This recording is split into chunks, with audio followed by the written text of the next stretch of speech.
मैंने सुना है कि आपने कि जो मनुष्य अपने कर्मों का फल नहीं भोगता, जो मनुष्य बहुत पाप करते हैं, उनके दंड की भी व्यवस्था है। नरक, ये नरक पृथ्वी पर है कि पृथ्वी से बाहर? ध्यान से एक बार आप भैया, ये नरकों का वर्णन आप ध्यान से सुनिएगा भैया। जैसे ही सुना, सुखदेव जी बोले, हाँ राजन, शास्त्रों के अनुसार 28 प्रकार के नरक बताए गए। उनमें तामिश्र, अंधतामिश्र, रौरव, महारौरव, कुंभिपाक इत्यादि। एक है तामिश्र नरक, जो दूसरे जीव की पत्नी, स्त्री, धन, बालक इत्यादि का हनन करता है, उसे तामिश्र नरक में डाला जाता है, जहाँ अंधकार ही अंधकार रहता है और खाना पीना कुछ दिया नहीं जाता, उल्टे डंडे से और पिटाई करते हैं।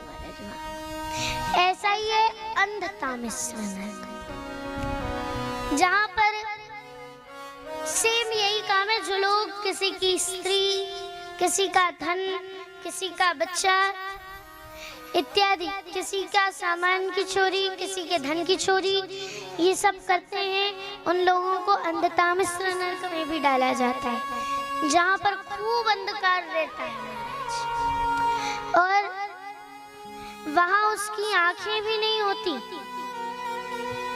आंखें भी फोड़ डाली जाती हैं उसकी और डंडे से पिटाई होती है महाराज। तीसरे नंबर पे आता है रौरव। यहाँ सबसे ज्यादा भीड़ लगी होती है महाराज। यहाँ सबसे ज्यादा भीड़ इसलिए होती है क्योंकि यहाँ पर जो लोग अपने परिवार का पालन पोषण करने के लिए मांस, मदिरा, जीवों की हत्या इत्यादि कर्म करते हैं, उन लोगों को यहाँ रौरव नरक में भेजा जाता है। ये इस प्रकार सभी नरकों के बारे में वर्णित है। भागवत जी में आप पढ़ सकते हैं भैया, बड़े विस्तार से वर्णन किया है भैया। इन नरकों को यदि और सरलता से समझना है तो फिर ये समझिए। वस्त्र गंदा हुआ, हमसे धुला नहीं, हमने धोबी घाट पे पहुंचा दिया, धोबी ने पिटाई कर करके ब्रश घिस घिस के उसको साफ कर दिया, प्रेस कर दिया, घड़ी करके वापस कर दिया, सुखा के घड़ी करके वापस कर दिया। लो महाराज भैया, एक बात बताओ, यदि बात तो यहाँ कपड़े धुलने की है, यदि हम अपने गंदे कपड़े घर में ही धुल लें तो फिर उसको धोबी घाट ले जाने की क्या जरूरत है? बात तो धुलाई की है, चाहे घर में हो जाए चाहे धोबी घाट में हो जाए। उसी प्रकार ये जो हमारा ये शरीर है ना, ये वस्त्र है, वस्त्र। जब ये जीवात्मा रूपी वस्त्र जब पाप कर करके गंदा हो जाता है, तब इसे भगवान यमपुरी भेजते हैं, धोबी घाट भेजते हैं।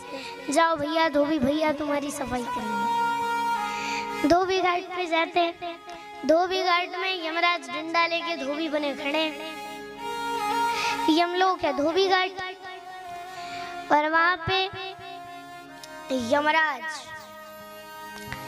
यमराज वहां पर हमारी पिटाई कर करके हमें साफ कर देते और पुनः कहाँ भेजते? संसार में भेजते, पुनः अपने घर को भेज देते, जाओ भैया जाओ। यही काम है।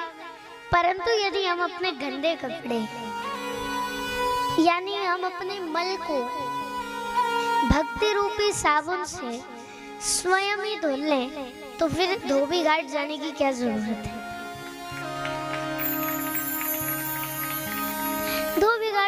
फिर क्या जरूरत रह जाएगी? जब हमारा मल साफ हो गया तो क्या डंडा खाने धोबी घाट जाएंगे हम? मैया ऐसे ही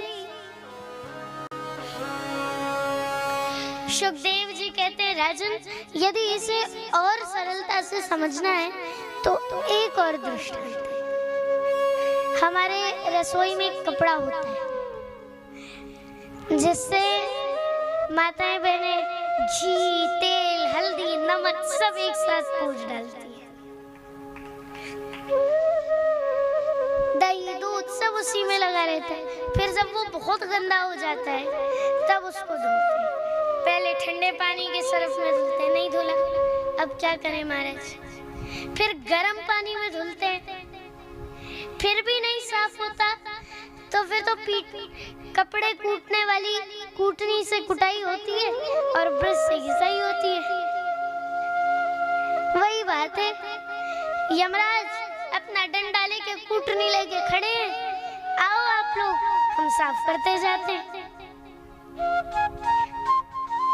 मैया इस पर एक बड़ी सुंदर कथा सुनाई है सुखदेव जी ने।